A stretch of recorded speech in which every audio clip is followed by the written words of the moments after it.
Bom dia, meninos! Então agora a gente vai começar a nossa segunda aula aí sobre reprodução dos seres vivos, tudo bem? Foi o que a gente combinou na nossa última aula, né? Então a gente vai continuar falando aí sobre reprodução dos seres vivos.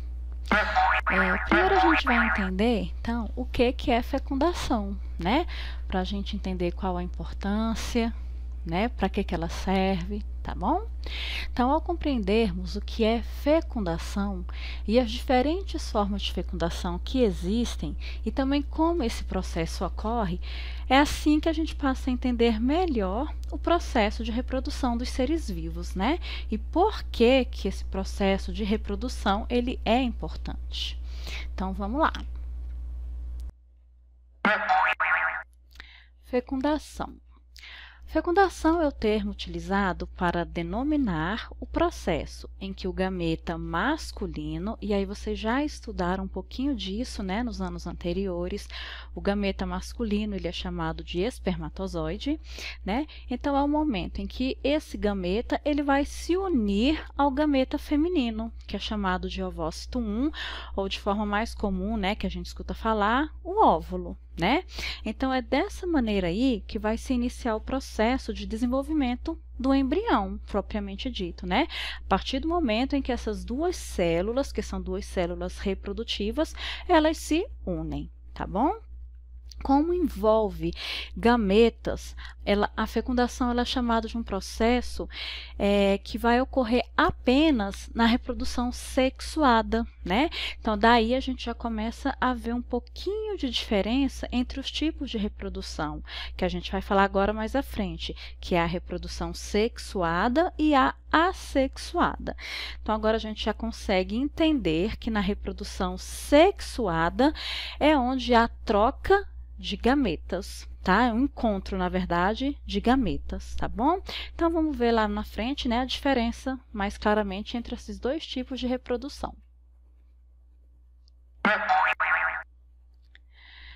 Então, aí eu coloquei, né, uma imagem onde tem aí o encontro, né, do ovócito 1, ou óvulo, que é essa célula maior, né, essa célulazinha aqui, e do espermatozoide, né? Então, a partir do encontro dessas duas células, né, a partir do momento em que elas vão se fundir, vai haver a formação da vida, né? A partir daí vai se formar o embrião e o organismo vai se desenvolver, tá? Então, esse aí seria o momento da fecundação, ok?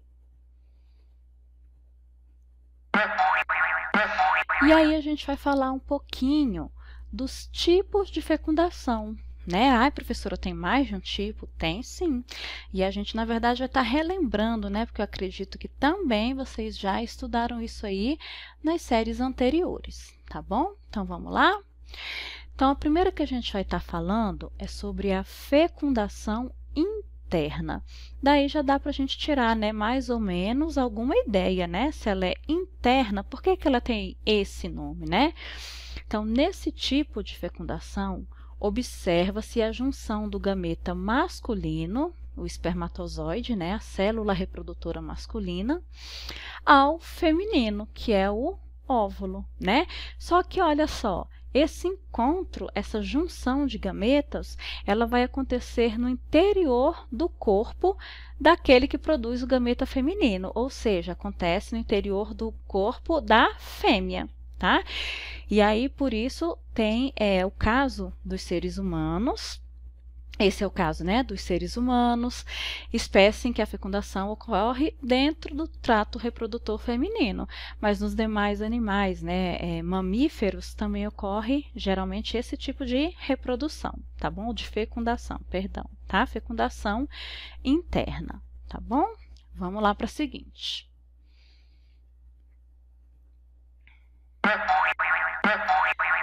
A próxima aí que a gente vai estar falando é a fecundação externa, né?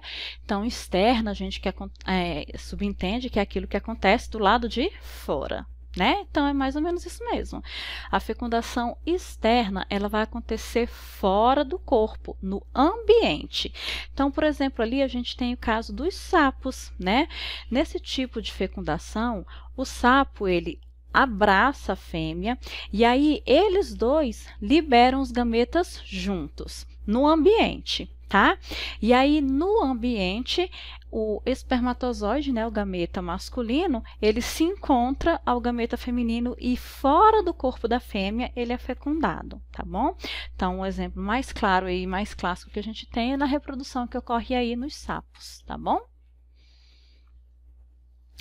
E aí foi o que eu falei, né, com vocês, os espermatozoides fecundam os ovos que se desenvolvem no ambiente. Então, vamos lá, continuando. Outro tipo de fecundação, então a gente já falou da interna, da externa e olha só agora, fecundação cruzada. Como assim, professora? Então vamos ler ali, ó. Na fecundação cruzada, os gametas fecundados são originados de indivíduos diferentes, né? Então, como exemplo, podemos citar aí os cordados. E aí eu dei uma lembradinha ali para vocês, né? Quem seriam os cordados, né? São aqueles representados por alguns invertebrados aquáticos e todos os vertebrados. Então, nós seres humanos, né? Nós entramos aí no grupo de cordados, tá bom? Então, preciso de pares, né? Preciso de indivíduos diferentes, um macho e uma fêmea. Tá bom? Essa é a fecundação cruzada. Coloquei um exemplo aqui para vocês, vamos ver no próximo slide aí, ó. O caso da minhoca. A minhoca, ela é um indivíduo hermafrodita, ou seja, ela apresenta os dois sexos no mesmo organismo.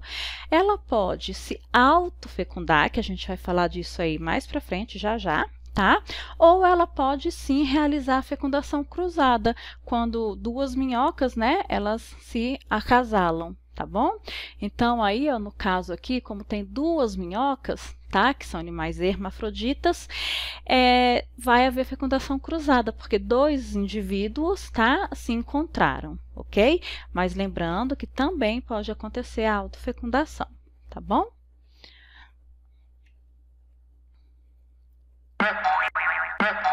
E agora o próximo aqui. Tem ali escrito espécies monóicas. Então, o que agora vocês já sabem que monóicas são aqueles seres que são hermafroditas, tá bom? Então, nas espécies monóicas ou hermafroditas, em especial nas plantas, os gametas masculinos podem fecundar os femininos no mesmo indivíduo. Então, olha só, tenho certeza que vocês já viram essa seguinte imagem. Vou passar no próximo slide, só um minutinho. Nesse caso, né, da fecundação nas espécies hermafroditas, não vai haver troca de gametas entre indivíduos diferentes. Aí vocês lembram que a gente falou ali há pouquinho sobre autofecundação? É isso que vai estar acontecendo aqui. Se não tem indivíduos diferentes, né, se eles têm os dois órgãos, né, os dois sexos no mesmo indivíduo, então eles vão realizar a autofecundação. Tá bom? E aí vamos ver, né? Falei para vocês da imagem, que vocês com certeza já lembram. E é essa imagem aqui, né? Com certeza vocês já estudaram essa florzinha, né? Então, aqui a gente colocou um exemplo de uma planta, onde na mesma plantinha, né, aparece, então, os dois sexos, né? Então, uma flor hermafrodita e vai estar aí apresentando os órgãos femininos, que está representado aqui, ó, pelo estilete, que é essa partezinha, tá? E o estigma da planta. Então, essa região é a parte feminina da planta, tá?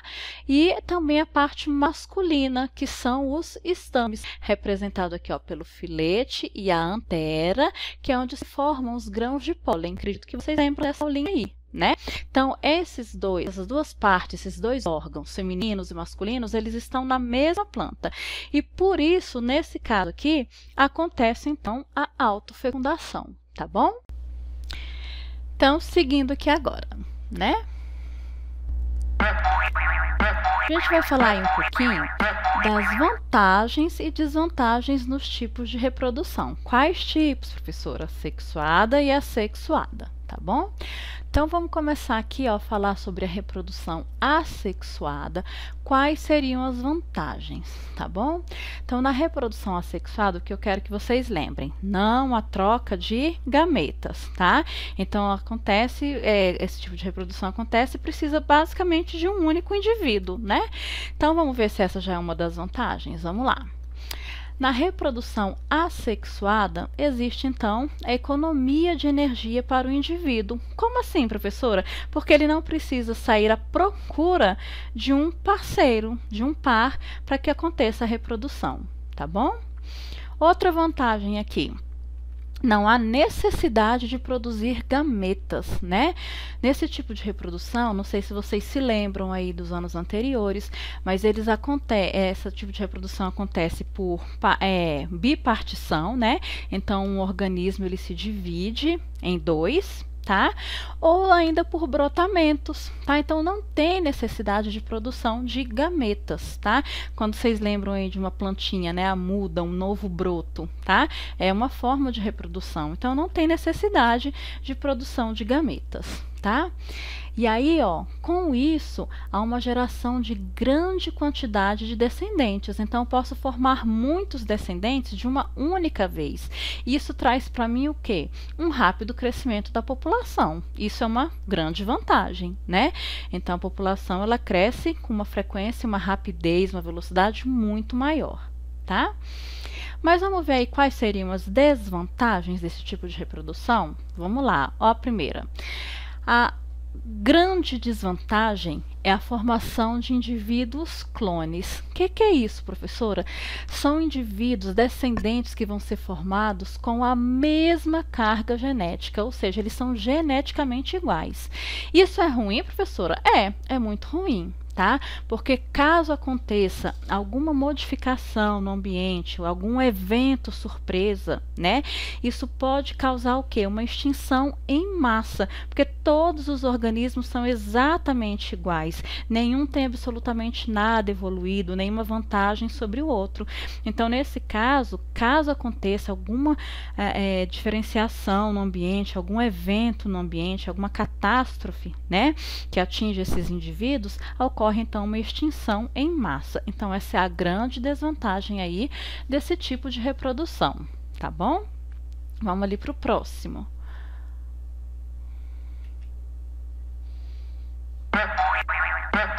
Ainda falando aí sobre as vantagens e desvantagens, tá bom? Agora a gente vai falar então da reprodução sexuada. Relembrando aí, nesse tipo de reprodução é aquele em que ocorre trocas, né, junção dos gametas. O gameta masculino se encontra ao gameta feminino, tá bom? E aí vamos ver quais seriam essas vantagens aí? Vamos lá. Olha, se eu tenho dois indivíduos diferentes, né, cada um com uma genética diferente, e eu junto, né, esses gametas, o que vai acontecer, hein? Vai acontecer que vai ter uma grande variação genética, né? A gente usa aquele termo ali, uma grande variabilidade genética, tá? Isso é uma das grandes vantagens que nós temos, né? Porque genes diferentes vão se fundir, então nós temos muito mais vantagens ao, por exemplo, aqueles indivíduos que são clones, né? Então, olha a diferença, a grande diferença. Essa variabilidade genética, ela aumenta a chance de sobrevivência das espécies em caso de alterações no ambiente, que são aqueles eventos surpresas que a gente falou, tá? Então, essa é a grande fundamental vantagem que acontece aí na reprodução sexuada, tá? São genes diferentes que vão, então, aparecer em um novo indivíduo, tá bom? Mais vantagens? Vamos ver se tem. Essa já é uma grande vantagem, então a gente parou ali, né? Então, vamos ver as desvantagens, tá?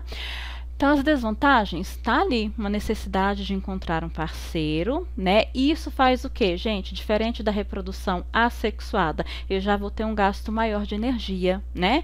Então, essa necessidade de ir em busca de um parceiro, essa exposição que esse indivíduo vai ter a predadores, tá? Também é uma desvantagem. E outra desvantagem, né? O número de descendentes gerados. Então, o número de descendentes gerados nesse tipo de reprodução, ele é bem menor do que na reprodução assexuada, tá bom? Então, apesar de trazer aquela grande vantagem de variação genética, eu produzo menos descendentes, tá bom? E aí, então, a gente agora passa a falar do desenvolvimento dos animais. Então, até agora, a gente falou o quê? Dos tipos de reprodução, dos tipos de fecundação, da importância, né, da reprodução sexuada e da assexuada, na verdade, as vantagens de cada uma delas e as desvantagens, tá? Tendo ocorrido aí, então, já esse momento de fecundação, um indivíduo vai surgir, né? Então, aí agora a gente vai falar do desenvolvimento desses animais, tá bom? Então, ó, após a fecundação, tem início o desenvolvimento do organismo. Quando uma célula, né, um gameta masculino, se funde ao feminino, vai haver a formação de uma única célula, que a gente chama de célula ovo ou zigoto. A partir daí, vão acontecer sucessivas divisões celulares, que foi um pouquinho da gente falou na aula anterior, né, de mitose e meiose, e aí vai se formar um embrião. Esse embrião, ele é formado e ele pode se desenvolver tanto no interior do corpo da mãe ou fora dele. E aí é sobre isso que a gente vai falar um pouquinho agora, tá bom? Então, lá no desenvolvimento dos animais, vamos falar aí dos animais que são chamados de ovíparos, né? Também é assunto que vocês já estudaram, né? Essa parte da ciência ela é muito legal de se estudar, tá? Então, lá nos ovíparos, né? O próprio nome já dá uma dica pra gente. Esse embrião, né, que foi formado aí da junção de dois gametas, masculino e feminino, ele vai se desenvolver dentro de um ovo fora do corpo da mãe. Gravem bem isso, tá? Para vocês não confundirem com um próximo aí que a gente vai ver, tá? Então, ovíparos, o embrião se desenvolve dentro do ovo, fora do corpo da mãe, tá bom? E aí aqui, ó, a gente tem uma imagem disso. Olha lá que bonitinho, né? Um ovo de jacaré e aí bem no momento da eclosão, tá bom? O ovinho, né, começa a rachar para que o animal possa sair, então. Então, esse é um exemplo bem clássico de um ovíparo, tá? Dentro do ovo, fora do corpo da mãe, não esqueçam, tá bom? Próximo, então, qual que a gente teria aí? Vamos ver. Nesse caso aqui, hein, meninos? A gente chama, nesse caso aqui, de animais vivíparos. E olha lá, né, já é bem diferente. O embrião, ele vai se desenvolver dentro do corpo da mãe. Então, coloquei ali a imagem, né, de uma mulher grávida. E aí, esse tempo de gestação varia de animal para animal. Na espécie humana, né, geralmente são 9 meses, até que esse bebezinho seja aí completamente prontos, tá? Apesar que hoje a gente já sabe que uma gestação de até 6 meses, ela pode se tornar viável, tá? Um bebezinho, ele pode sobreviver aí, né, desde que tenha os cuidados, assistência necessária num caso de um parto prematuro, tá bom? Mas aí, ó, então, nos vivíparos é quando o embrião se desenvolve dentro do corpo da mãe. Então, aí nós nos encaixamos, né, dentro do grupo dos vivíparos, tá bom? E a seguir aí, vamos ver qual é o próximo. Ovovivíparos. Lembra que eu falei para vocês se atentarem muito lá nos ovíparos? Era justamente para que vocês não se confundissem com os ovovivíparos, tá? Nesse caso aqui, o que é que vai estar acontecendo? Nesse caso aqui, o embrião, ele também se desenvolve dentro de um ovo. Mas olha só a diferença, gente. Esse ovo, ele vai se desenvolver dentro do corpo da mãe até que chegue o momento da eclosão, tá? E a gente tem alguns exemplos e eu trouxe 2 aqui para vocês. Vamos ver lá em quais animais isso aqui poderia estar acontecendo, né? Ele se desenvolve dentro de um ovo, mas esse ovo vai estar dentro do corpo da mãe. Nós temos aqui, então, para vocês 2 exemplos, tá? Um deles é no caso do tubarão branco, por isso quem já ouviu falar em ovo de tubarão, é verdade, tá? Algumas espécies, então, elas têm esse tipo aí de vida, né? Eles são chamados de ovovivíparos, tá? Então, eles produzem um ovo, sim. Então, o tubarão branco é um exemplo. E o outro, ó, que vocês conhecem, né? Também o cavalo marinho, tá? Então, essas duas espécies, esses dois animaizinhos aí, são conhecidos por serem ovovivíparos, ok? Então, por hoje a gente vai ficando por aqui, tá? Se vocês tiverem dúvidas, vocês revejam aí o slide da aula anterior, né? Quem não tiver feito as atividades, vai fazendo e enviando o mais depressa possível, tá bom? E para a aula de hoje, a gente não vai ter atividade, tá? Eu só quero que vocês estudem, tá bom? E guardem aí o conteúdo para as nossas próximas aulas, tá? Vou deixar aqui um recadinho para vocês, que na nossa semana que vem, na segunda-feira, é feriado, vocês lembram disso, né? E na sexta-feira vocês vão ter um momento diferente, uma aula diferente, tá bom? Eu vou até depois deixar um linkzinho para vocês. Na segunda-feira, deem uma passadinha aqui na sala, no Google, tá? Sala de aula, para vocês terem acesso ao link da aula de sexta-feira, tá bom? Então, não esqueçam. Beijinhos e até a nossa próxima aula.